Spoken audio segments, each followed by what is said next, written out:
Hello, আসসালামু আলাইকুম। সবাই কেমন আছেন? আর যাচ্ছি ঈদের যা কেনাকাটা করা হয়েছিল শেষে জামা কাপড় বানাতে দেওয়া হবে, তাই একটু বাজারে যাচ্ছি। এখানে যে রাস্তার দিকে যাচ্ছি ভ্যানের জন্য।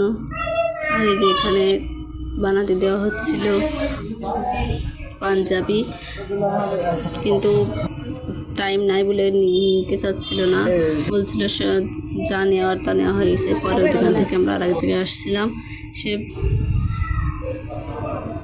পাঞ্জাবির জন্য। এই যে এই জিনিসটা কেনার জন্য আমরা দেখছিলাম যে পাঞ্জাবিতে দেওয়া হবে, তাহলে যে পাঞ্জাবি বানানোর জন্য মাপ নেওয়া হচ্ছিল। আমার ছেলেরও পাঞ্জাবি বানানো হচ্ছে, তার জন্য মাপ নেওয়া হচ্ছে।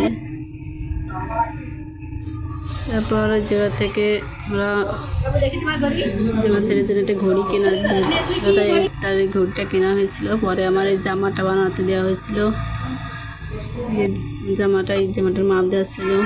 আমরা শেষে বাড়িতে চলে আসলাম। Bye bye.